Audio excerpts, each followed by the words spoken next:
This podcast is brought to you by Gamefly.com.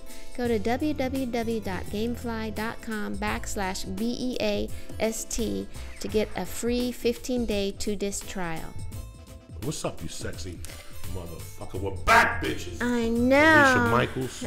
Joey Diaz. What's going on with you? What'd you do this week? Where the fuck you been? Oh, dude, I am so crazy busy as always. Brody, I never have a moment of my time, and I think I have ADHD. I seriously have some ADHD. Except, and I'm sorry I'm going to go there this early up on the podcast since you just spoke to me about this very subject. But I have ADHD except for when it comes to sucking cock, then I'm completely focused. It's really hindered me in my personal life and social life and business life. Sucking that helmet, you I think know, other things, yeah, you're nothing creative. is, but if I'm not sucking helmet, everything is like, oh, and that's shiny over there, and oh, what can I do with that? And oh my God, Brody Stevens. You know what I mean? Like, well, I do that too. I look around. Yeah. I look around too. What's happening, Brody Stevens? Hey, I'm here, feeling good. Oh, I should just talk. Yeah, I'm doing all right. Did the Burn last night, Comedy Central. Felt good, got laughs. And my HBO show's been getting good response. Brody Really Stevens good enjoy it. Really good fucking response. And just doing comedy, trying to stay busy, stay active, hiking. I'm going to go swimming later today. Where you swim at? Over in Culver City. Oh, you do? How many laps do you do? Today's my first lesson. I have a coach. They're going to set me up with a coach just to get me in the water. I mean, I know how to swim. I don't... But no, that's different swimming. They teach you how to breathe, how to get more out of your strokes. Because I was part of the master swimming program. Don't look at the physique. You can't tell why. Right. But I learned, sometimes you don't know. It's how to use the least energy in the water with what you're getting in. So like a lot of times I'll go like this and hit, and all you're supposed to do is just move your head and breathe. You're not supposed to do all that. That's what they work on, yeah. So it's pretty interesting. That's good for you. Yeah, so I'm going to have a coach there. I have 3 months free lessons. Wow. That I got set up with. How many times a Very week? nice. It might only be once a week. You're going to maybe get yoked. twice. Well, you'll like it. You'll get yoked, dog.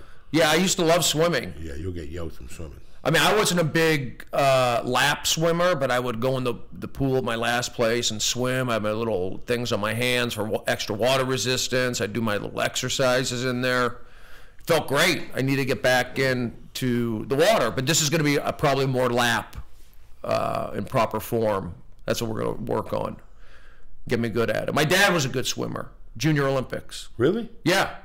My brother was a good swimmer, and we would take swimming lessons together, and I still to this day cannot swim, and he almost got into the Junior Olympics, but he was a really good swimmer. Yeah, swimming is, I think a lot of Jewish guys are good at swimming for some reason. Mark Spitz, great swimmer, Jewish, Olympic winner. Michael Phelps, not Jewish. But I'm going to get in there and do it. I can pick up my Speedos, my little goggles, my little fins. Are you really going to get Speedos? Yeah, he's got a whole bunch of them, this coach. Yeah? Are you going to get one of those like suits like they wear in the Olympics where no air can be between you and the speed I don't think I'm that, whatever they call that. I'm that not that deep into swimming yet. We'll see. I'm going to start small, start with the Speedo. Not a small Speedo, Got but the goggles and everything? They got goggles. These swimming coaches have everything. Everything. So they got it all saved. He's got boxes of goggles, boxes of Speedos, boxes of all that stuff. So I'm going to go do that and see how it feels. I need to jump back in the water. I hope they're fresh Speedos. Yeah, I think they're clean.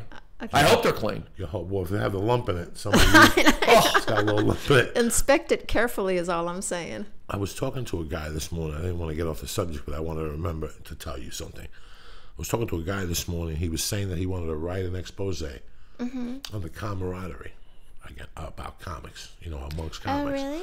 And he asked me what I thought, and I talked about Lenny Bruce, my love of, he would go to Chelsea and fuck strippers and hookers and do heroin with, what's the guy's name? The jazz musician. Louis Armstrong? No, the other guy. Coltrane. And they would do heroin. And it was such a glorious life, and comics hung out together. Then you moved to L.A. You follow me? Then all that's great till you move to L.A. But I always ask about you, and I ask obscure people about you. Anybody see Brody? And they'll tell me, whenever I mention your name, you have so many people in your corner. in this town. You know, when you say to somebody, hey, Joey D's got an HBO special. That fat fuck, do they know he does coke? You know, somebody in the room that's sweet like Felicia will say, good for him. But when comics sit around going, did you see fucking Brody's show? And I'm telling you the truth. You know, I don't fuck around like that. That you have a lot of fucking love pushing you, bro. Yeah, I know. And you have the love elevating you. Only good things can happen. When your comrades talk like that about you, because they'll say it in a big circle, but then when it's me and Felicia alone, I go, can you fucking believe Brody on HBO? What a waste. I've never heard that. And they can't say it to me because you know me. I'll tell them to go fuck their mother. But you have a lot of love, man. I know I do. A lot of love around by fucking major league people. People that are like, dog, that's my dog Brody. So, man, sometimes we think there's nobody out there. There really is people out there for you, Brody. And I'm one of them. You can call me anytime, whatever the fuck you want to say. You don't understand. Last night, Felicia, what do I talk about on Tuesday nights? Sons of Anarchy? Yes. You can't get me out of the house on Tuesday nights out of respect. I fucking switched it last night and watched you. I didn't know. I had my night set. I was going to watch the UFC countdown from 6 to 7. I went and got a piece of red velvet cake with the fucking icing. The icing is medicated, and the cake is. I ate this thing getting ready for my brother Brody last night. I went 6 points over my fucking Weight Watchers point schedule to watch you and enjoy you last night. So, well, thank you. I don't do that for anybody. I watch other comics on Showtime or on the Tonight Show when they're coming on, but I sat there and watched you live. It wasn't live; it was taped. But right. You know what I mean. So you have a lot of love, bro. So trust me, when you have that in your life, you can't lose. And I know I have people supporting me. Tremendously. Tremendous, dog. But I have a problem supporting me. I'm not good with me. Neither I ain't. She isn't. I'm not at all. I'll curse myself out every fucking day. Every time I look at a joke. We had an emotional breakdown the other day when on the phone while I was grocery shopping and he was walking by from the Y. I always have emotion. We all do. At John's supermarket, not even a nice supermarket. But I get it out. I think about what I said and I think about what I'm feeling. And you pick your pants up and you just go another day. And then you break down again. I do it all the fucking time. Though. I cry when I watch The Godfather. You know. Yeah, I'm just... You know, I've been going through a lot the last year. I know I can turn it on and I could do something like The Burn, or I could do Chelsea Lately, or I can do audience warm-up. You could do stand-up. Somebody said they seen you do a set a couple of weeks ago and you were on fire. Yeah. So you do a couple fucking things, Brody. So I can do that, but the last year and maybe more so the last 7-8 months, it's been hard for me. Just I had to move out of my apartment when all that stuff went down a year and a half or whatever it was. 13 months ago when I had my little quote-unquote breakdown. Whatever. It was just a bad fucking day. Yeah, and it's been hard to recover. I'm not the same guy. Even though I'm probably better, I don't feel it. And I don't want to, like, you know, I'm not as talkative, I'm not as energetic, I'm not getting joy out of things like I used to. I haven't gone to one Dodger game. I used to go to all the Dodger games. I even went to 2 Dodger games this year. You want to go next week? I'd like to go. Yeah, I need to go. But I would go on the field. I'd go hang out with the players. I had a pass, and I'd go down there. They all know me, and my buddy was a coach last year, and I was able to. I mean, I could still go this year, but I didn't go. I'm going through. You know, when you have I don't want this all to be a mental health hour, but when you have a manic episode for whatever reason, whether it was me getting off my meds or stress or pressure or whatever triggers, 100% of the time you go down, you go to the bottom, you go up and then you go down. And I've been pretty low and it's hard. And I don't like to, I just don't have the energy. I'm lethargic, but I get up, I can go to the grocery store, I can do my spots at night, but I'm just not getting joy out of the things I used to, even music or playing the drums, or my libido is low. I may still see pretty girls and go, oh, that's nice and all that, but I just don't have it. And then I'm driving around and my mind wanders, and I'm sure what I'm feeling is not, a lot of people feel it, but it's not what I ever felt before. So I have a therapist. I talk to her. They have me on medication. I have to, and maybe this medication is causing me. That was my next question. To feel that way. And I'm between a rock and a hard place. I gotta try this medication out. I messed up last year by stopping it, and I gotta take this. And I feel that creatively it's stifles me a little bit, but energetically, but maybe it's just the depression. I mean, I'm in the middle of, again, I don't want to be a downer, but I am in a depressed state, and I wish I could just snap out of it. Like, Brody, snap out of it, be tough.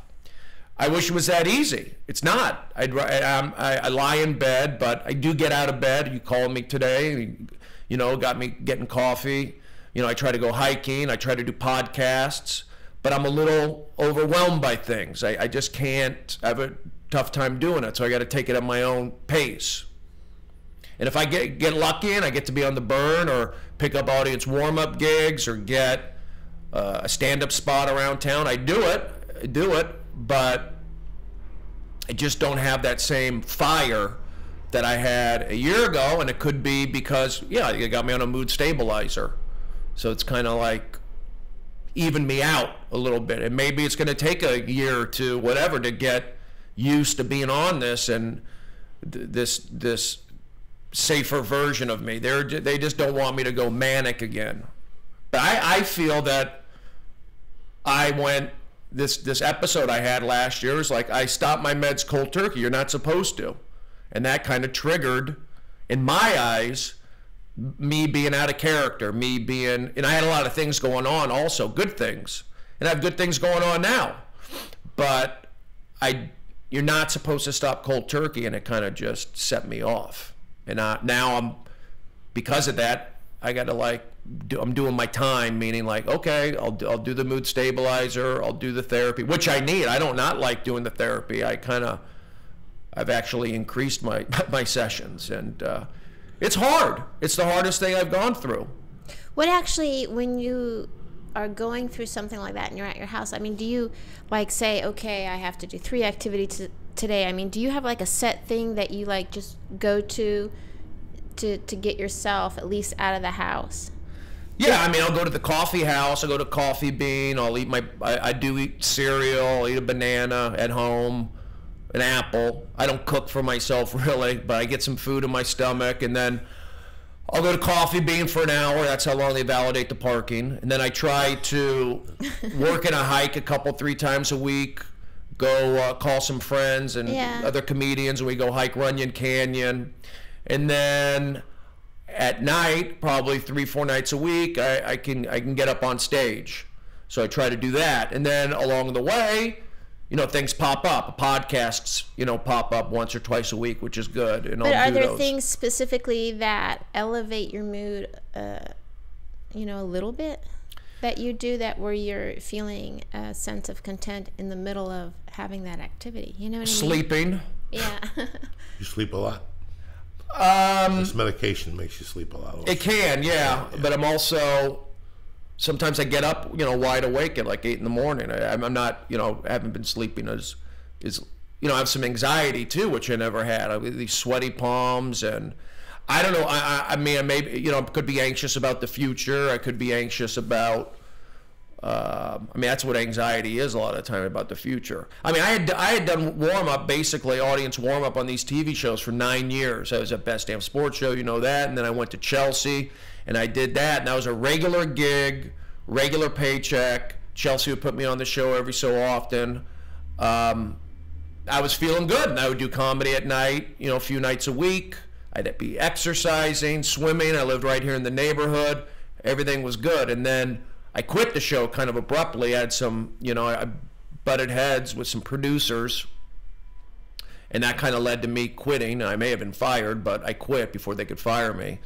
And that kind of like put me out on my own. Like, okay, I'm not doing warm-up. I made a choice to myself not to be this warm-up guy. So I'm going to take it to the next level. I got to be more of a comedian, more of a podcaster, going out on the road. And I think I had to get adjusted to that, creating that structure, being, you know, I'm my own commodity now. Whereas when you're doing warm-up and you got that gig, you could like not fall into bad habits, but you don't necessarily grow as a stand-up comedian. You're not growing with going out on the road every weekend, dealing with different, you know, club people or getting audiences in or what have you. So that's been, you know, difficult for me. But I picked up some things. You know, I did the HBO show, which was great. That was structure. You know, we shot that and we had editing and all that. Where did you shoot that at? Mostly, yeah, all around LA. Just it was kind of it was reality based. We had some sketches, some fantasies, but it was basically me. Initially, it was like going to be me going to the next level, me getting out of warm up and becoming more of a comedian. And within that, we would have sketches and some family stuff or what have you. And that's what we did the pilot on. The pilot was my sister and I reconciling for my mom's 80th birthday, and that was it. You know, and they liked it. It was kind of like, you got my mom in there, you got my sister in there, you got me doing comedy, my relationship with Zach Galifianakis, why he thinks I'm what I am or what I can do. And they liked it. And they ordered 6 15-minute episodes. So I had that in my back pocket. And then I went to Ireland and I performed. I went to Montreal and I performed. And this is after I quit Chelsea, all that. And that's kind of when things got spiraled out of control, getting off my meds. And a lot of people get off their meds. I just happened to have it happen in a very public setting. I went on Twitter and I was lashing out at people. And I went to a party at Sarah Silverman's house, and I was kind of not aggressive, but out of character. You know, I was not myself. So people picked up on that, and that's where my friends stepped in, essentially. I mean, I was getting into fights at Starbucks, yelling at people. I got detained by the police officers there. They sent the cops to my house to check on me, all in like a 6-day period. And then it's basically after that, you know, the cops, they got me. My friends stepped in and go, you got to go to the hospital. You know, they talk to doctors and they go, you can't have him be that way. So I went to the hospital and I spent 17 days at the UCLA Medical Center, in the psychiatric ward, which I needed. I mean, looking back on it, I needed that, and I needed to have that kind of safety and supervision, and they put me on different meds, and that was, you know, that was a big ordeal for me. And but since then, I mean, so when I was in there, that's kind of when I came up with the idea for the show. Like after a few days, once I started getting relaxing and getting my head together, I felt like, you know, maybe the show is me getting out of the hospital and showing people that you can make it back and you can reconcile. So I wanted to, you know, even before all this happened, I wanted to reconcile with Chelsea Handler and how I left the show, even though I didn't have an issue with her, but I just didn't like the way I exited the show. It was kind of immature and childish, and I wanted to, you know, reconcile with her regarding that. I wanted to get closer with my sister who lives out here in the Valley, talk about her, have some interaction with my sister. Also, me doing stand-up, showing me the stand-up process, and me trying to get back on TV and doing stand-up, and it coincided with me doing, concluded, or whatever the word is, with me doing Conan O'Brien, which I did. So I went from the hospital, and I documented in this HBO series, you know, and I didn't feel weird showing that because it was already kind of public on Twitter. People already knew, and I wasn't ashamed of what happened, but I felt that, you know, after it was a compelling story. People say that's a compelling story. You know, you getting out of the hospital, and that's what I started. Yeah. That's when I started seeing that I had support of my friends and support of my family, and so I did the show and we shot it, and I had no idea how it would be received. And it's not like I shot it and go, this is brilliant stuff. I mean, I had fun doing it. Like, they put the cameras on me, and I would do my stand-up, and I'd hit my little points that I had to hit, and I had interaction with my mom, and I had interaction with my sister and some other comedians. And yeah, when I was watching it as they're editing it, and I didn't go, this is great, this is brilliant, this is my masterpiece. I was kind of like, well, I'm not, I hope it looks good. I mean, some of it was good, and then some of it I wasn't sure about. Yeah, because you don't know how it's going to be received, right? No, you don't know how it's going to be received. It was also not, you know, it's more, I'm not going to say it's more interesting than funny. I mean, there's funny parts, there's serious parts, there's some sad parts, there's some dramatic parts. It had all that in it in these 6 15-minute episodes. I, as a comedian, of course, I wanted to see, you know, it popping with jokes and comedy, but you know what? I wasn't in that place, and that wasn't my story, and that's at the time, you know, I trusted the director and the editors and the producers, and I let them do their thing. It wasn't like I was in there, put this here, do that, do this, and I wasn't in that frame of mind either, and I didn't have that sense of confidence, and it's not like I've done a million of these shows. It's kind of my first foray into this. Was it weird watching yourself? I mean, to have someone take all that footage of personal stuff, of made up stuff, of fun stuff, of performing, and then condensing it down. Was it weird watching yourself in that way? Were you surprised about how you came off? It's because it's such a condensed version of you. You know what I mean? Is that weird? Is that a stupid question, by the way? No. I didn't think it was weird. I mean, I've watched all the episodes a number of times, not like as much as you'd think, but I watched them, and some of it was like, yeah, this is good TV. Yeah. And then some are like, this is funny. But I was hard on myself on a couple things. You know, I don't like the way I look, or I don't like the way this could be tighter, this could be funnier. You know, I had little issues like that, but I knew, like when I said I didn't like, you know, everyone goes, I don't like hearing my voice. You know, people say that about themselves. So I know that's something. And then a lot of times people don't like the way they look on camera. It's normal to feel that. So I was able to take those feelings and say, you know what, it is normal to feel like you don't like the way you look on camera. But in terms of like it being an open book, I was okay with it. I didn't talk about everything in my life, but and it wasn't all about me having this breakdown. It was like that was episode 2, and there was, you know, callbacks to it, but it wasn't, for me. It wasn't really weird. I was more unsure. Like, how is this going to turn out? I'm not sure. And it's like, not like, we only had a handful of people looking at it, the editors, the writers, the producers, and HBO, but they didn't give us any notes. They liked it. You know, they would come back, they go, we like it, keep doing it. How many people actually would be on set when you would go out and film, like with your mother? Like, it's pretty tight, right? Pretty yeah, small. we only had maybe like 4 or 5 guys. Okay. Real small. Yeah. And I liked it that way, of course. Just smaller the better, just less intrusive. 2 cameras or what? We would have 2 cameras. And a boom guy and then a producer. And a boom guy and a producer. The director was one of the camera guys also, you know.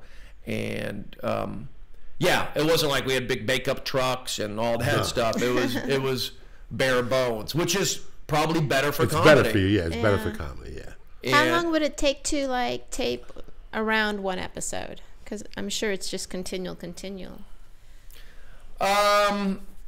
I mean, when we had a schedule, we would shoot a couple times a week, and it'd be like full, you know, not 9 to 5, like 11 to 5, you know, something like that, depending on where we were going. But we would try to get a lot in one day, like go shoot over by UCLA, then we go have lunch, and then it's go, okay, now we're meeting in the Valley, and we're doing this thing at the, you know, in an acting school, and another one is like, all right, we're meeting at the office. We're doing some conversation stuff at the office, and then we're going to do this improv school.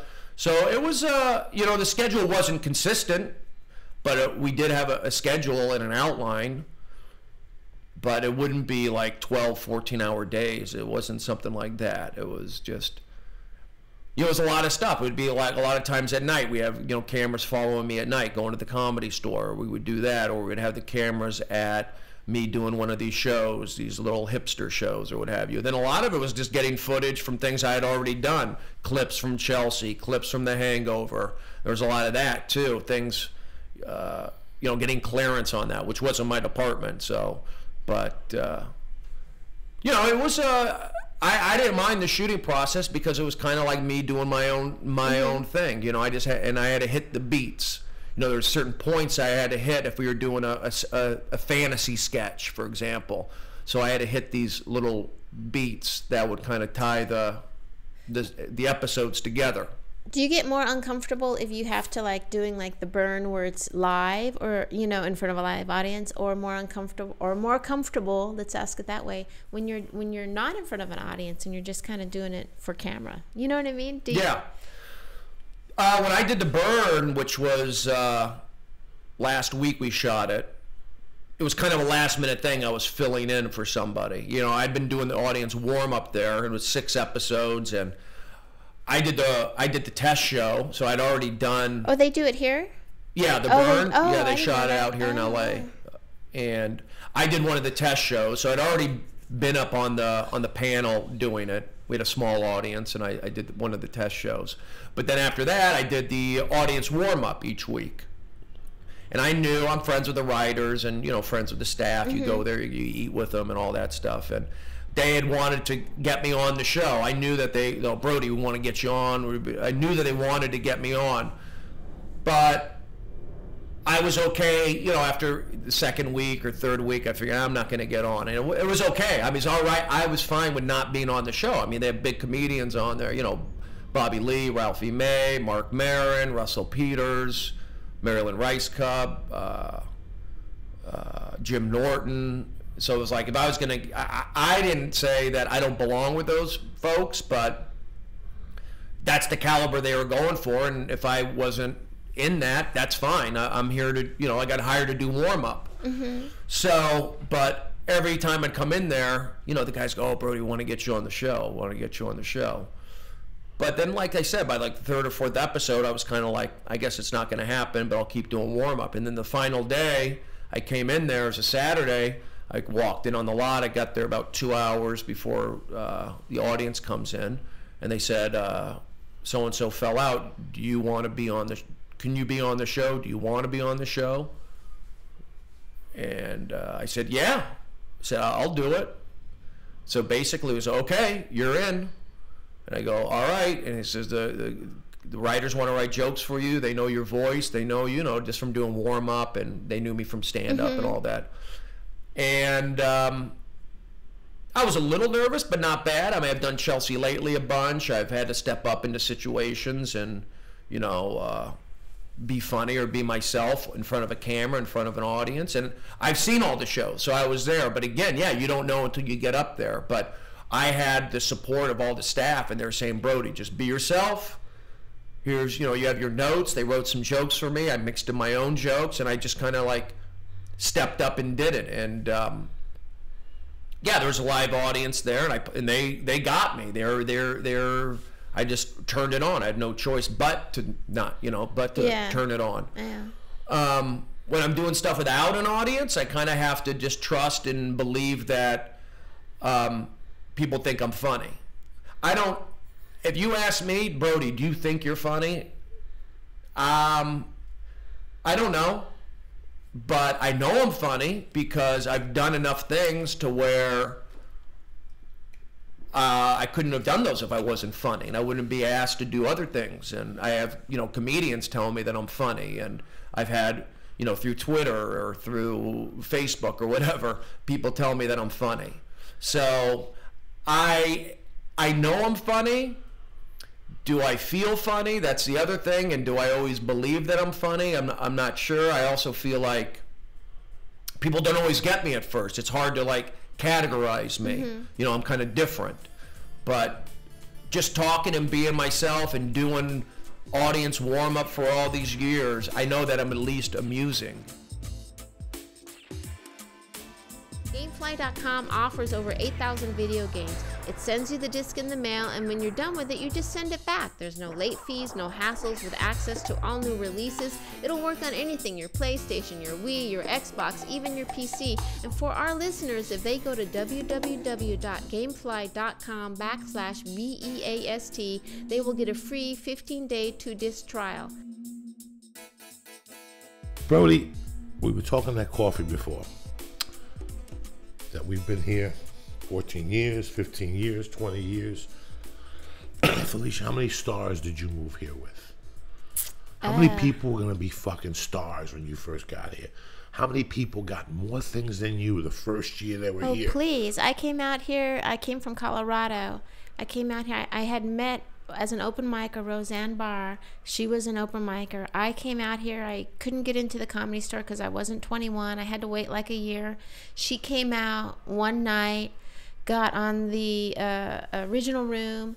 It got immediately passed. Got on the main room that same night. Got the Tonight Show. Off the Tonight Show, she got her show, and it was like, wow. You know, when you see people have that quick of a, you know, meteoric rise, it's hard because you wish them so much luck, but you're like, what the fuck am I doing wrong? Why am I here so much longer, scraping along? But then when you do something for 10, 15, 20 years, you know, people that have that meteoric rise, you know, it comes down too, and you're still hanging out with the same people on the other side. You know what I mean? Maybe some of them have a nicer house. You know what I mean? Don't have credit card problems. You know what I mean? It's so funny how you move here with people, and I moved here with stars. You know, people who were touted as stars. They went to Montreal right away. And some of these people are not here no longer. They just packed up and left. And I always say that, you know, nothing is really luck. We put the time here. We're here. We're away from our families. We don't have a normal life. We don't have a normal job. I think after 15 years, something's going to happen here if you put your heart into this. How many people fucking leave before the miracle happens? Yeah. I mean, this is a miracle. It's a miracle, bro. One day we're sleeping on the couch, and the next minute you got a house and a butler and a cleaning lady and fucking 2 dogs, and, you know, you're back to the talking heads. You know, how did I get here? Yeah. It's a fucking miracle. What we do is a fucking miracle. We don't even see it. It just happens. But just the point that we're still here. You don't have to be surprised by the good fortune you have, or either do you, or either do I. We're still here. I moved here with people that got 8 spots a week, and they would brag outside the Comedy Store on how they were APA, and they were CAA, and, you know, they had the headshot with CAA on the bottom. Yeah. Those guys are gone. Yeah. And we're still here. I mean, we're still here battling, and I don't regret a fucking minute of it. Mm-hmm. You know, and so we don't get lucky. We really earn this shit. We fucking earn our stripes because we're here. We're sacrificing other things. We don't go to weddings. We don't go to our family functions that people went to high school with. We're here, bro. We pay the price. And success is whatever you think success is.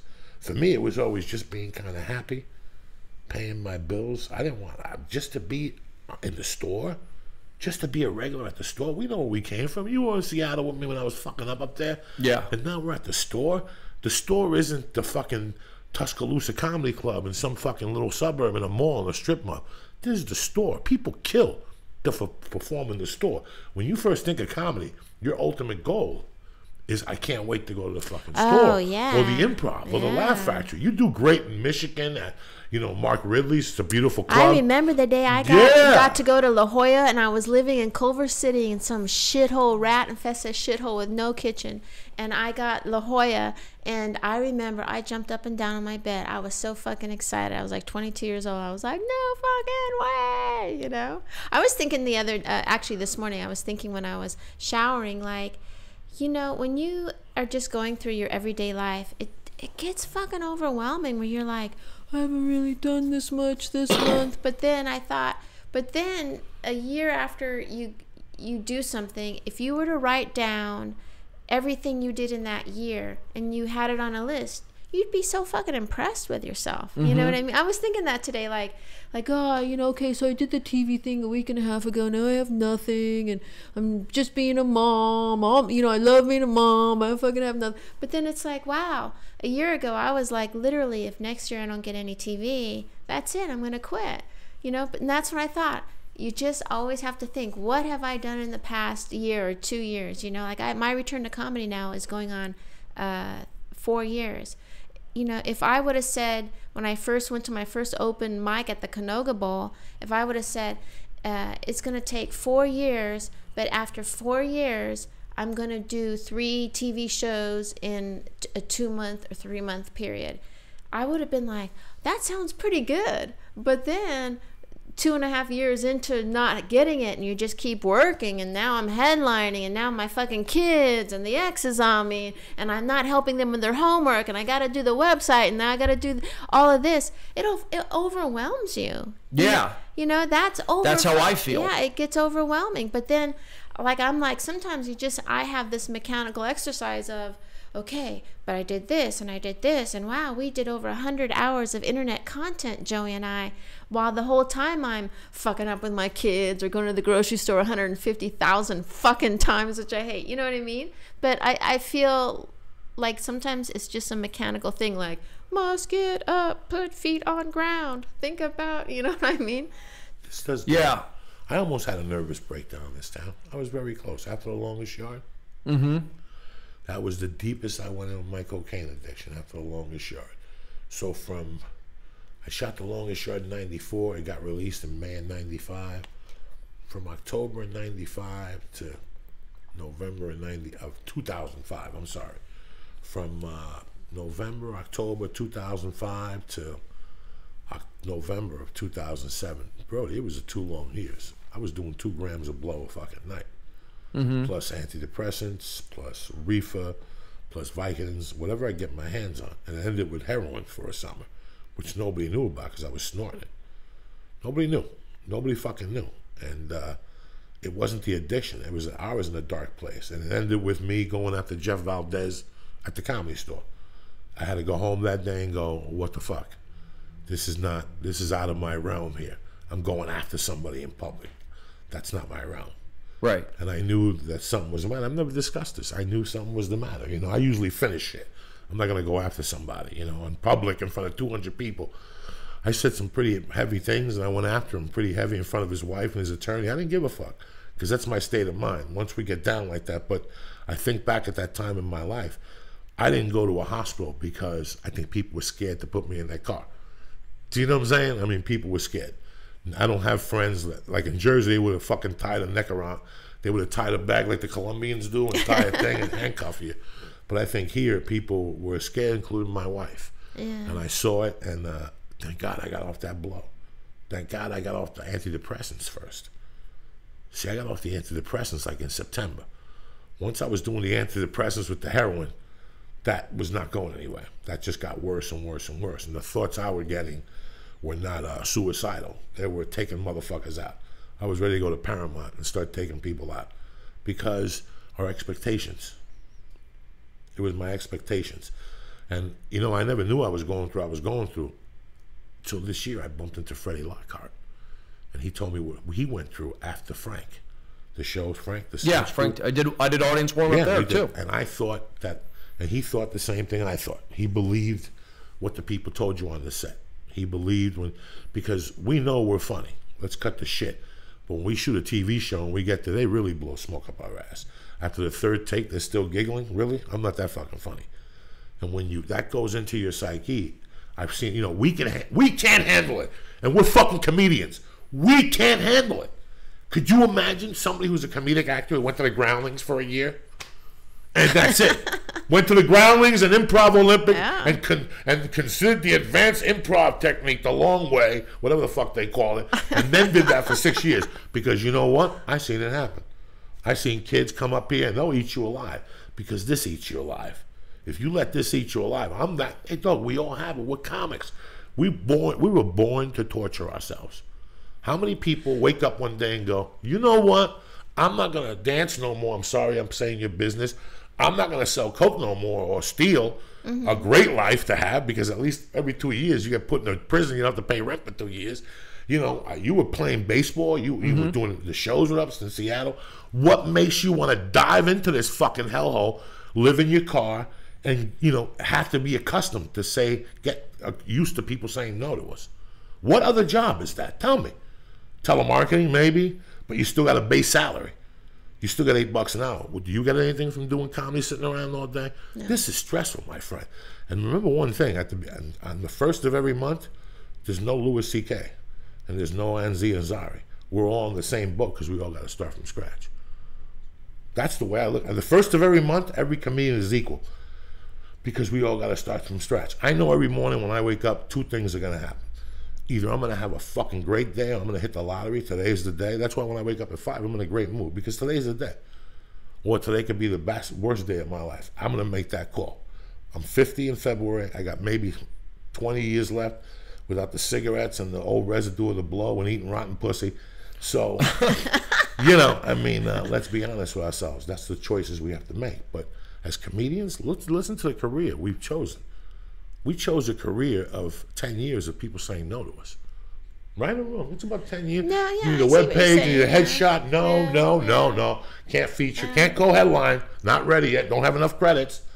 And then, you know, a Chinese girl moves to town, does 3 minutes at the Comedy Store, and she's on fucking The Tonight Show. That's okay, though. You know, Yeah. I understand it's okay, but the first time you fucking see it, it's Oh, not no, okay. yeah. It's not okay.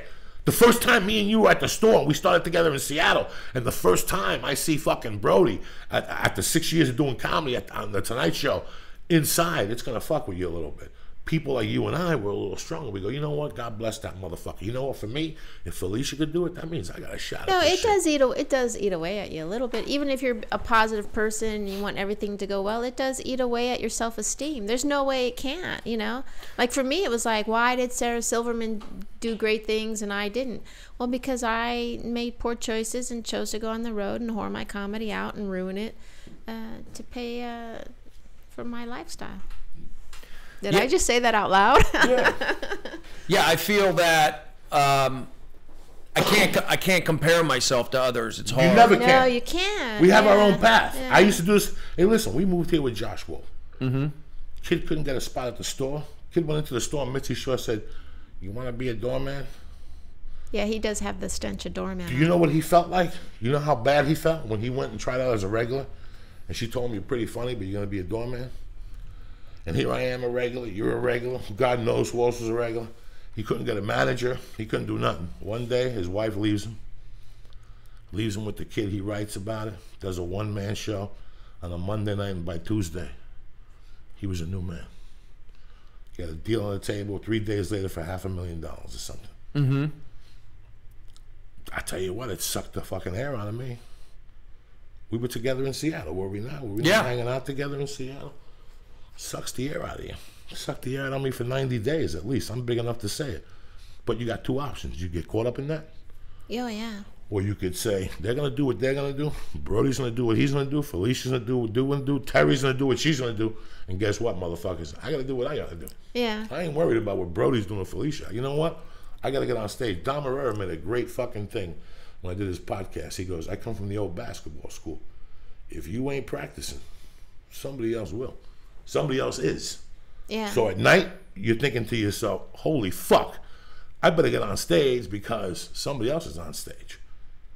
Yeah, getting better probably. Getting better. You know, hey, what's that thing in Apocalypse Now? What that Martin Sheen says in the hotel when he's tripping on the acid, here I am sitting here, what Charlie's getting stronger in the motherfucking bush. But some nights you got to take time off. You got to take. Absolutely. Yeah. Absolutely. But Well, I was telling Joey this. It's like, you know, you only have so much energy. If you're doing 3-4 podcasts a week, Joey, it's the law of diminishing and you're returns. beating yourself up because you're like, fuck, I'm too tired tonight to go out. Well, dude, you're fucking putting a lot of energy. You only have so much energy. You have to learn how to give and take from yourself. If you're going through a period where, you know, you're doing that, understand that the other stuff's going to suffer. But you have to do that. You have to do that. It's like what Joey's saying, you know, when you are doing comedy and other people are getting things, and then you're in that group where like, why did that fucking person get that? And they do it. I was You doing heard that it. fucking We 3 do it. years ago, and I went on to, you know, like, fuck. That's why I quit comedy in the first place, because it was just like, it was eating me up, and I didn't like the person I was becoming because of it.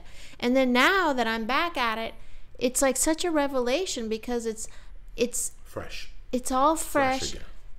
I don't beat myself over, should I be putting my energy into having a real life, like a real straight job? Because now it's like, you know what? I'm old fucking lady now, and I am just going to make people laugh. That's just going to be my life purpose. You know, maybe not a lot of people. Maybe I'm not the greatest, but that's what I do. If that's the worst thing I'm fucking doing, how awesome is that? But you don't understand that until you've been through the whole thing. I mean, do you feel that way now after having been through the whole thing? Like you're not in competition with anybody else, right?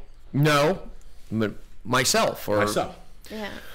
You know, I got into comedy. I kind of backed into it. You know, Joey said I played baseball. I wanted to be a baseball player, and I felt like that. I wanted to give that my best shot. And when I was playing baseball, people said, "Hey, Brody, you're funny. You know, why don't you? You know, you should try some comedy or try an acting class." And I liked the attention. I knew that I was kind of funny, but I backed into the comedy. It wasn't like, oh, I want to be on the Tonight Show. I studied all these comedy albums. I'm a student of comedy. I'm not a student of comedy. I'm a student of myself, I suppose, or you know, working smart. Or I had that baseball approach. So when I got into comedy, it was kind of just, I'm going to jump into it. I went up to Seattle, jumped into these open mics, and just see where it would take me. And I knew, like, after a couple years that it was going to take 6 years for me to find my voice and to get comfortable with that. And then Joey said, Brody, you got to go to New York. They're going to love you out in New York. And I always had, I always wanted to go to New York. So I went to New York from 97 to 2000. I did shows there in the Lower East Side. I started seeing stand-up comedy in the clubs and got past at a couple clubs. And then after 6 years, I felt like, okay, I've got a marketable skill. I can get on TV. My friends are. Then I moved to LA and I got Premium Blend. I got the Craig Kilborn Show. And then I went right into audience warm-up. And that's where it kind of maybe, I'm not going to say threw me off the track, but kind of put me into that audience warm-up guy mode where... Were you not enjoying it, or did you have regret that you kind of went that way, or... I mean, looking back on it, I feel like spending all that time doing audience warm-up might have stifled my stand-up or stifled that business guy in me, because I was getting paid okay money, enough, you know, a single guy to live in LA, and got paid okay money. I would work in the afternoons. I get to meet all these celebrities or sports guys at the Best Damn Sports Show. I knew everybody at Fox. I'd pick up other warm-up gigs. I did the Man Show with Joe Rogan. Doug Stanhope, audience warm up there, and then I would do, you know, comedy at night, 3-4 nights a week maybe.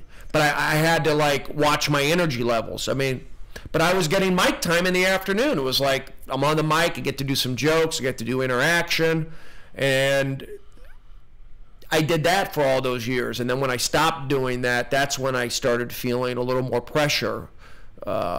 Maybe the last couple 3 years, about, wow, I got to do all this on my own, and I'm the guy they're there to see now, and I've got to build up material, and it's hard. It's overwhelming. It's overwhelming. And you have to put it all in each place in your mind. Like, you have to, everything's good until, and that's why I tell you, man, I have to go to the Y some days. Like, some days I warm up on the bicycle, and when I'm on that bicycle, that's when all my ideas come to me, and everything gets put into perspective. I could see, it's like when Felicia sucks a dick. While you're sucking, you got to remember to get carrots when you're at Gelson's. You know what I'm saying? I never remember to get carrots when I'm sucking dick. Yeah, so, like, ooh, I gotta get carrots for the soup next week. It's so weird how working out has really put shit in perspective for me as a comic, because you got all these dead hours sometimes. And it's good just for your mind. You know, smoking pot is one thing, that's recreation. But just really, you know, fucking getting into yourself with an iPod on or whatever, the earphones or the Walkman, whatever the fuck it is, now I get confused. But it's... yeah, it's do you exercise a lot? That's what he's saying. Well, I used to exercise more. Yeah. I was more into weights, and I was going to do the gym thing. I'd do the jump roping thing. I would do all the push-ups. But the last year or so, it's been pretty much walking, hiking, that sort of thing. I just haven't had that push or that desire, and it could be the meds. It could be, I think a lot of it has to do with the medication, just not giving me that energy. And then the medication, and now with, like I said, I'm going through some depression, and it's not like something I can just snap out of. You can't just say, okay, today I'm going to snap out of it, and I'll be Mr. Happy, Mr. Energy. You know, you find little windows where you have it. Like right now doing this podcast, I feel pretty good. I feel all right. I feel good. And I'll probably feel good after, but I'll probably want to go home and take a nap. That's kind of where I'm at, even though I slept good tonight or last night. I have a swim lesson at 6 to 7.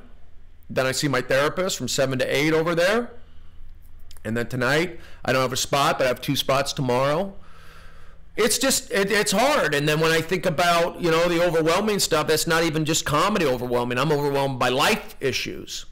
And that's where I'm having my problems. Like, I could never imagine me having I can't picture myself owning a house or having a house and having a podcast studio in it. I'm just not at that point right now. And that sucks that I don't have that. I'm able to see that. I know maybe I'm chipping away at it. I did the Burn last night. Maybe that will, I'm doing Chelsea next week. I feel like it's baby steps, bro. They're baby steps. You'll come to me and go, you know what, bro? I've seen this house.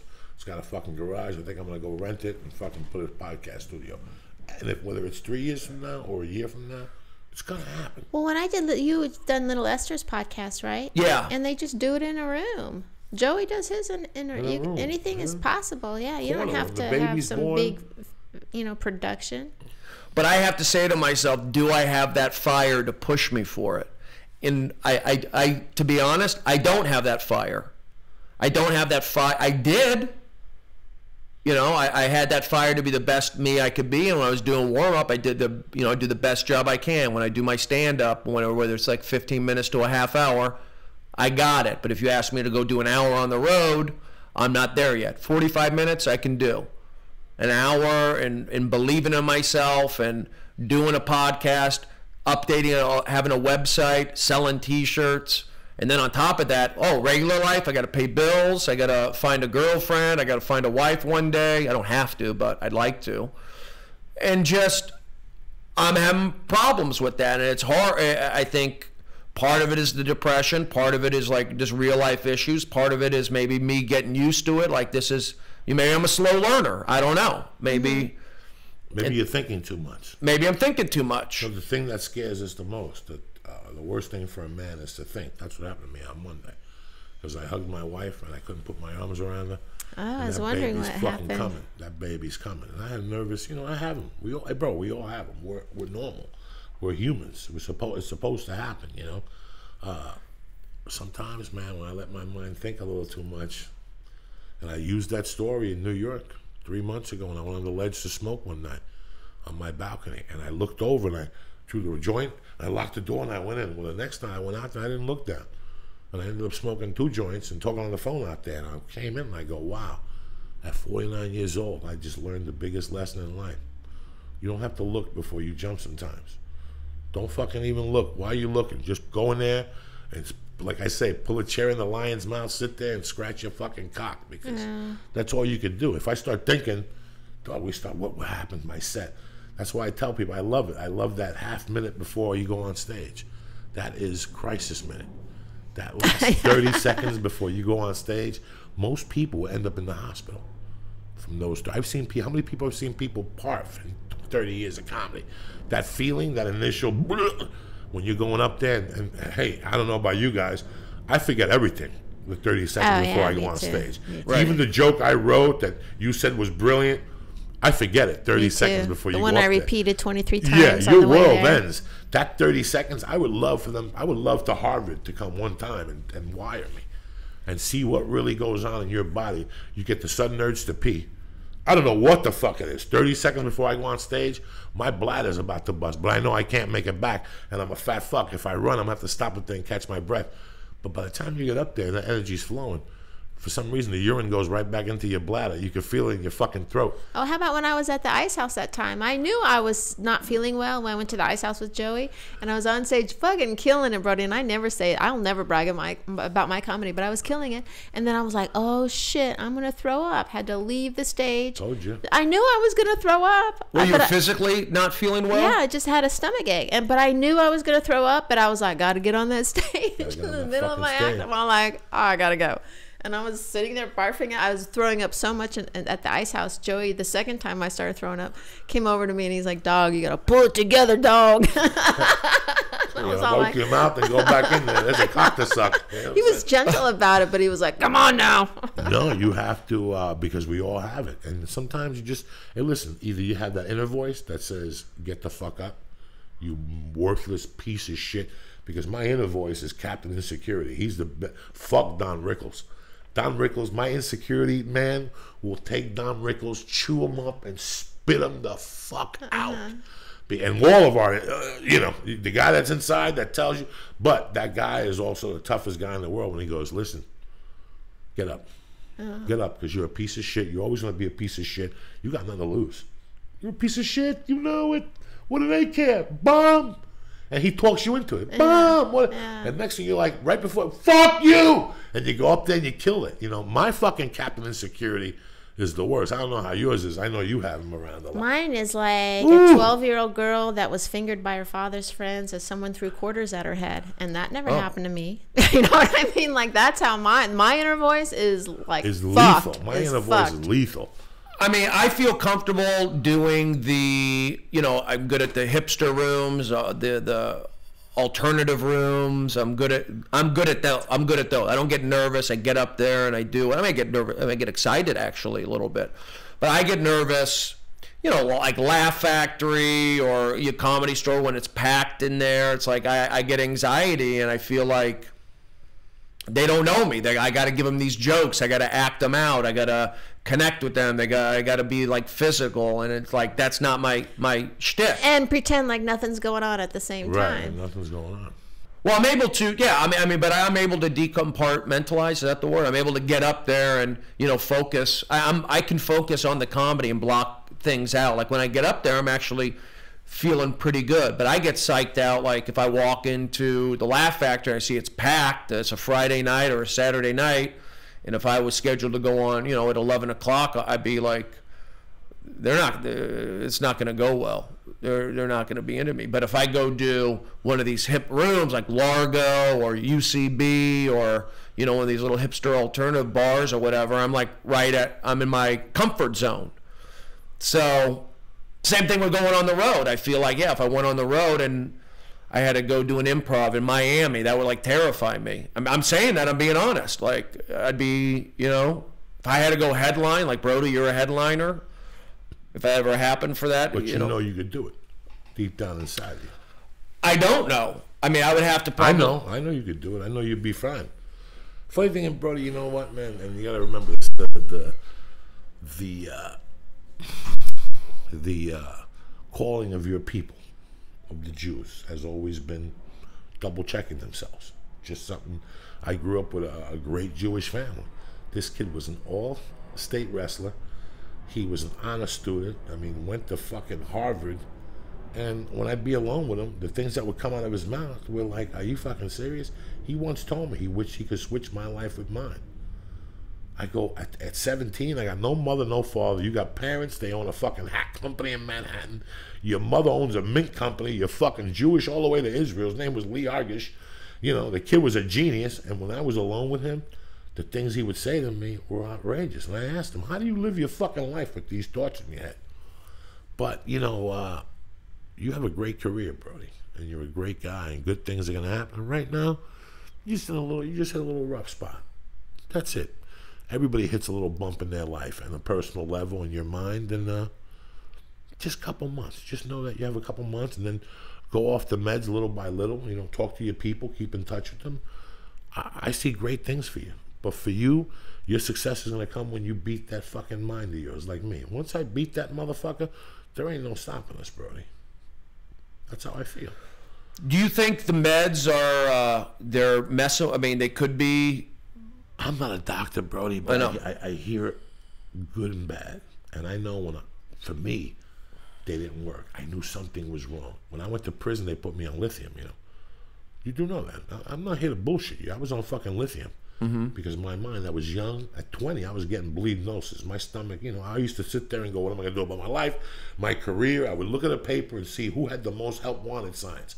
And that's what I would pick that week. Well, this week I'm going to be a truck driver because they had 19 jobs, And when I went to prison, my mind was the worst enemy I had. They put me on lithium, and when I was in there, I didn't like it. It rose my blood pressure or something. And then when I got out, the blow, 30 years of blow, I don't know what it could do to your mind, but in 2006, when I was going through my thing, I went to a doctor, and I never went to talk to a real psychiatrist. I talked to a mental health specialist at SAG, and he goes, try these, and then he went on vacation. And right. That's why I was doing them. I was eating them, and he said, call me, but he was on vacation, and when you call SAG and get an assistant or whatever, they weren't returning my calls. And the final thing was, I tell this story all the time, we laugh. I gave it to the biggest junkie I know. I called him up and I go, you doing blow tonight? He goes, yeah. He'll come over and take 2 of these. They're come down pills. What are they, dog? They're the new thing. I don't know what the name of it is.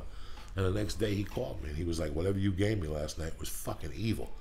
This is from a kid that would always have 15 Valiums in his pocket. Right. He could eat 15 Valiums in a night. And if those things, if they make you feel worse than eating Valium, I always like Valium. If they make you, but the next day Valiums make you feel shitty. Whatever this doctor gave me is terrible. And I stopped. And then I found out through the grapevine that SAG, they're very loose with their pills. You know, they're very quick. You know, if you're a comedian or something, you go in there and go, hey, I'm having problems sleeping. They'll give you fucking 10 milligram Valiums. And that's good and bad. That's good and bad. Valiums are very addictive. Very addictive. And if you can't, Ambion's even worse, Ambien. And if you can't sleep, before I give you anything, I'm going to tell you, dog, go exercise for 30 days. I know when I go to the Y for an hour, I ride the bike for 20, I run for 20, and I hit the bag for 20. I'm at 10:30, I can't keep my fucking eyes open. You know, so I know that for a fact. Just, you know, you have the answers to yourself. You know, it's 2013. You know, you have great insight into what you can and can't do. That's part of the battle. You know, our biggest thing when we get here, like I told Felicia when Josh Wolf was on the interview, that when I first got here, I didn't know what a night off was. I didn't even know what television was. I didn't watch television from 1990 to 2000. I knew NYPD Blue because they put me on it, but I didn't know what television was. I'm a fucking comic. The fuck you talking about? I don't watch TV at night. I don't have time for that shit. You know, when you first moved here, how many times did you go? Did you have a night off when you first moved here? You did 2 sets a night. You looked at your notebook and said, damn, I did 42 sets in the month of January. 42, you know? And yeah, I know about free time and stuff, but when you get here, you're trying to make a name for yourself. You know, you're trying to get up there and do your thing. You got to be aggressive, and the whole secret is sometimes I think not being caught up. But that's easier said than done. Well, that's so easy. That's easy. Anybody can tell you, oh, don't get caught up. Took me fucking 11 or 12 years to learn that, and I still have issues. So don't beat yourself up, Brody. You're on the right fucking path to something good, bro. And you're gonna have good and bad days. We all do. But you're on the path. Just keep it together. If you have a problem, you got a bunch of people you can call. Well, it sounds like you have such an amazing group of people around you. They love them. They love them. Everybody's looking out. And I've got a really good support group, and I mean, I don't want to be a downer. I want to be up. I want to be happy. I want to push it. I want to laugh, positive energy, enjoy it, all that stuff. I want to be that guy, and I was that guy, and I am that guy. It's there. It's just it's dormant right now, or it's. But he's in you. That's all I want to hear. That motherfucker's in your stomach. Yeah. He's just a little confused right now. He's taking a nap. He's like Winkle. Didn't Winkle go in the forest and take a nap for 20 years? Yeah. Rip Van Winkle. But bro, I mean, I can't tell you. I mean, you talk about you don't watch TV. I don't watch TV right now. I don't watch any of that stuff. People talk about TV, DVR, websites. I'm not doing any of that. Brody, even in your fucking worst state, when I see you, you bring a smile to my face. And you do that to everybody. I was thinking the other day, like compared to a lot of my girlfriends, I'm the most well-read, and I don't mean that in I don't mean that in a braggy way, because they all went to college. But because I'm a comedian, I have to have a little piece of information from every little part of society, and from the news, and from what's going on television, and what's going on the internet. I'm a sieve, you know what I mean? Getting all that information. And then when I'm the filter putting it out, all those little pieces of information are still sticking around in my head. And those are the little pieces of information that give me doubt, you know what I mean? That make me think, wow, I'm not doing enough because I saw on CNN that some woman who's 23 is changing the world, and all I'm doing, you know what I mean? Those are the little pieces of information that what we do is collect. It just sits there. It's like you keep getting cards, but you're not putting enough down, you know?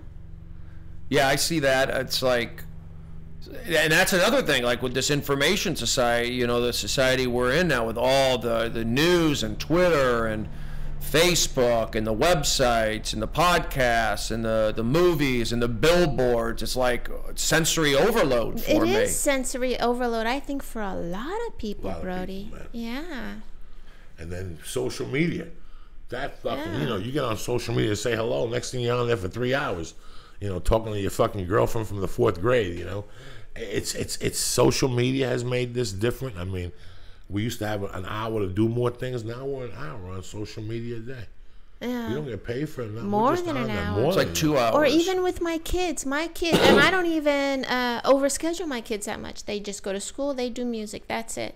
They don't get home sometimes till 9 o'clock at night with full of activities, you know, and all this information going in their head. And then they want to play video games late at night and all that information. And then they know every song that's ever on every radio station and all that information, you know, like they're overloaded.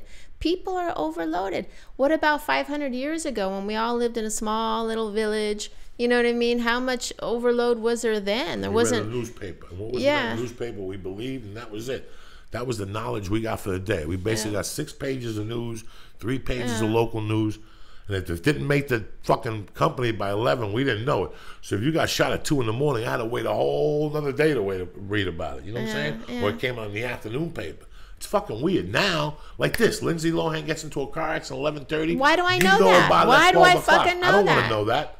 I don't want to know that. But, bro, it's... and that's where you have to decide whether to change the switch. Yeah. You know, I don't watch the news in the morning because you're going to watch the news and tell you what. A teacher molested another student. 3 people died last night at DUI. I don't want that going into my mind in the morning. I really don't. I put on the news just to see where there's traffic, even though if I'm not going nowhere. So my wife, but I don't like watching the news in the morning. Anything but the fucking news. I don't need that. It can be depressing. It really is. Yeah. You're going to start your day off. Listen, they found the baby in a dumpster burnt on fire. I don't need to fucking know about that. Yeah, meanwhile, I'm eating oatmeal with my kids, watching that story. You don't like need that that's, shit. you know, we're surrounded by so many impressions, false impressions of how we're supposed to be, and so many stories of negativity. Like, how the fuck isn't everyone having a private corner somewhere every day crying? My best friend cries all the time. All the time. And at first I was like, pull it together, you fucking pussy. But now I'm all like, man, there's some shit to cry about. You know what I mean? And we're lucky. We're lucky white people. And we're fucking the luckiest people on the planet. We are the luckiest fucking people. You know? I mean, I've been having crying spells, not necessarily by myself, but when I'm around people that are support, you know, that are on the same page with me. My sadness has been that I don't like the way I'm feeling. It's not necessarily I cry about, you know, this is a depressing world. I cry like I want to get better, and it's hard. That's where it's like I know I could be strong. I've done it before. I didn't used to. You know, I wouldn't be stressed out about the news or Facebook, or I was doing Facebook. I still do Twitter. I was doing my website. I was blogging. I was posting comments on people's sites. I was exercising. I was, you know, constantly doing all that. So when my sadness has been, I guess, depression-based sadness. You know, not overwhelmed. I can't handle this sadness. Is that just based on like a chemical imbalance? Or? I think so, and I think. Yeah, I mean, it could be the meds, it could be a chemical imbalance, and you know, my world was shook pretty hard. You know, going to a hospital. You know, when you're 41, you know, never had. It's not like I had problems when, you know, I had normal kid problems. Probably when I was in high school and college. I was a little off always, but not to the point where I needed medication or I needed when therapy. Did it start? At what age did you kind of think, did you understand that maybe you were going to have these problems? Well, I mean, when I moved to Seattle, I was hard on myself because I was like worried about like what people thought of me and what I thought about myself, and that would make me depressed. I wasn't depressed like just I'm depressed to be depressed. I can't explain it. I was more like depressed from putting all this energy into worried about what I look, or putting this energy into comedy or what have you, and because of that, I was a little stressed, but it was more obsessive about myself, which could be a good thing. So I actually went on meds in Seattle for a few years, and it kind of like evened me out a little bit, like took the edge off. But I still like, it didn't change me. I still like, it just didn't stress me out as much. Still doing the same stuff, but didn't stress me out. Then when I went to New York, I wasn't on medication, really. I was pretty much not on an antidepressant. I took Ritalin for a month maybe. But I was still in my head, but I didn't really need meds or anything. And then when I moved back to LA in 2000, I started taking an antidepressant. Again, the same thing. I was like, told my doctor, I said, you know, I'm like too much in my head a little bit. And he said, try this Celexa, which is an antidepressant. I took that and it made me feel better. And then I switched to Lexapro, which is a newer version and less side effects. And I was on Lexapro like 5 years, and I wasn't speaking to a psychiatrist or a psychologist, nothing like that. I felt good. I was working. So when I went off the Lexapro and I had my episode, I had no idea I never thought I would go to a hospital. Never in a million years. I never thought what I'm going through now I'd be going through. This dark place that I'm in. Why did you go off of them in the first place? Because I was feeling good, and I kind of wanted to be able to drink a little bit, to be more social. I felt like the Lexapro was, you couldn't drink. It was making me pee a lot in the middle of the night. There were some side effects, but not that bad. But I also felt I was better. And I didn't realize, because I wasn't seeing a psychiatrist or I wasn't seeing a psychologist, I didn't realize that you're not supposed to stop cold turkey like that. And that's what I did, and that sent me into that, spiraled me up. But I mean, ideally, if I was to get off, or I wanted to, I should have weaned myself off, very slowly, from like 20 milligrams to 15 to 10 to 5 to 2 to whatever, and then see how that goes. Not go from 20 to 0. And that's what I did. And it sent me off, and then it put me into this, put me in this place. And then I get, diagnosed with, you're bipolar. And the doctor said you probably shouldn't have even been on the Lexapro to begin with. And I felt, like I said earlier, like I felt like maybe what I went through was because I stopped cold turkey. And then some doctors will say, like, what you were going through, stress, travel, smoking pot, whatever, being on an antibiotic because I was sick in Canada, all those things, it was like a perfect storm for me to By the way, being on antibiotics can fuck you up big time, like emotionally, and also like when I was sick last year, I had to be on a lot of antibiotics. It fucked my memory up. Like it was hardcore. Like everything tasted like metal. Like because I was on them for a long time. It really fucked me up. People don't think that certain pills will, and those will for sure. Yeah, and again, that it was like a perfect storm. You throw all these things in: the time travel, the extra shows. I hosted TMZ. I was feeling good. I had the HBO thing, antibiotics, smoking pot. All those things were going on.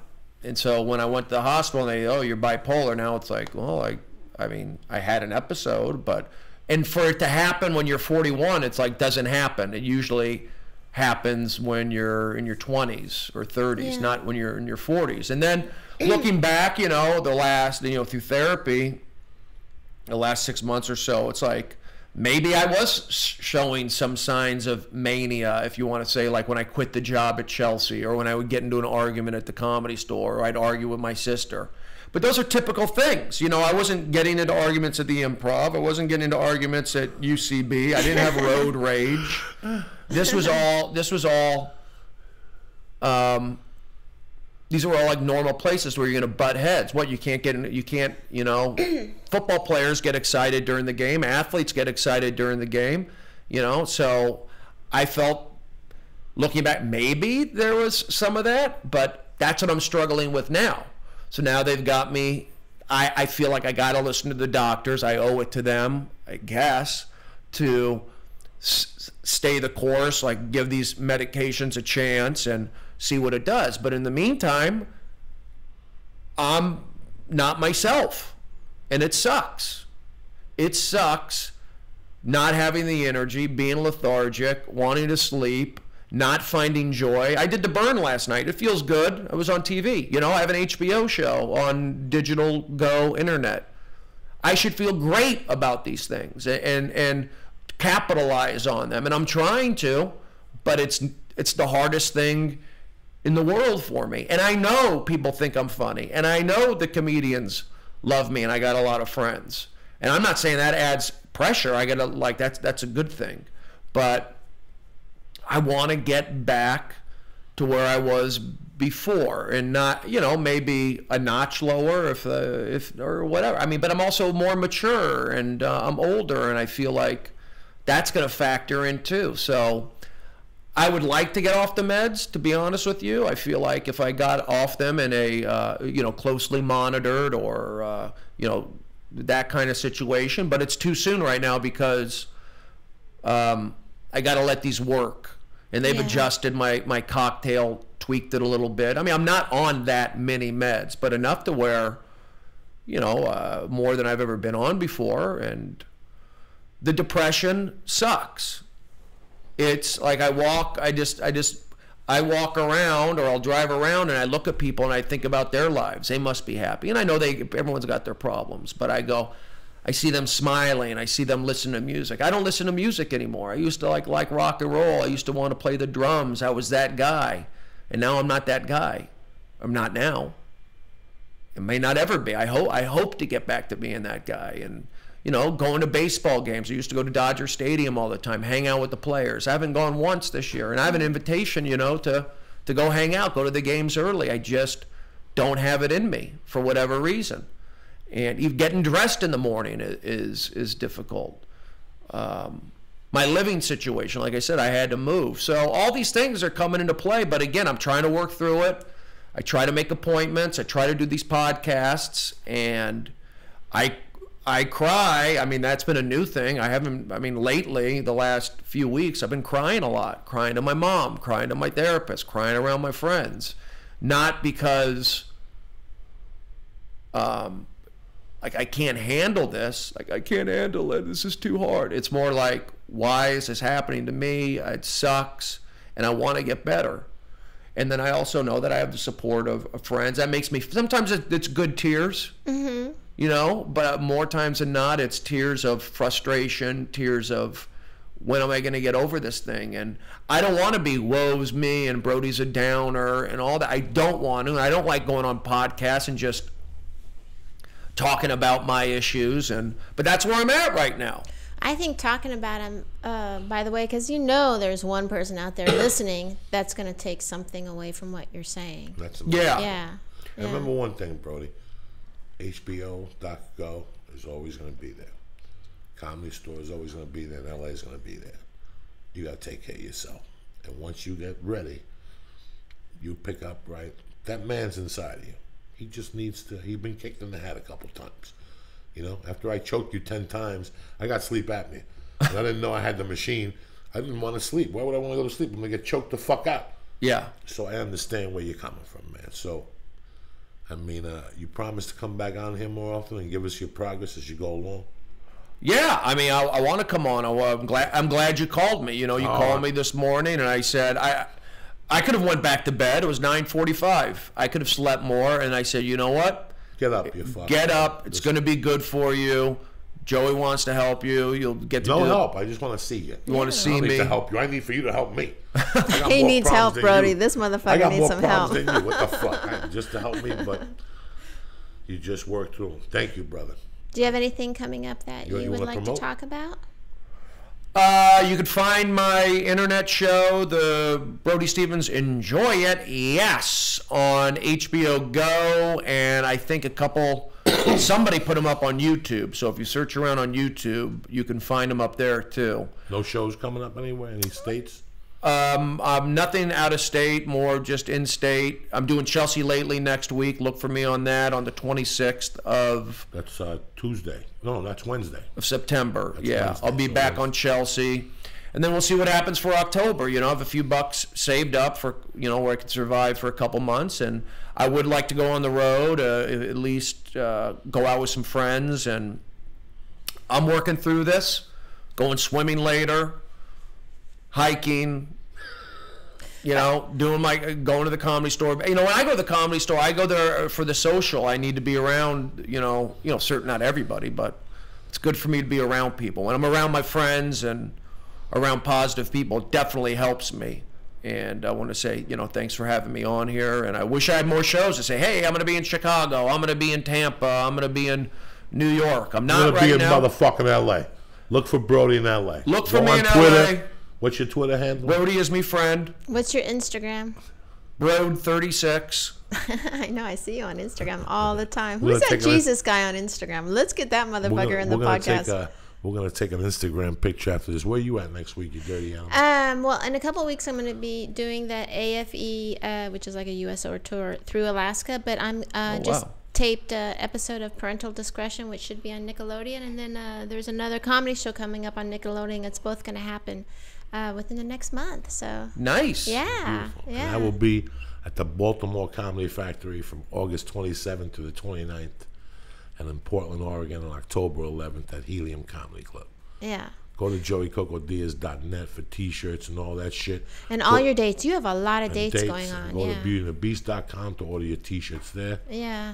And that's it. It's been Brody, you touched my heart today. I'm happy I fucking called you. It was in the stars. Thank you. Yeah. I'm lucky I have you in my life. And Felicia, you sexy motherfucker.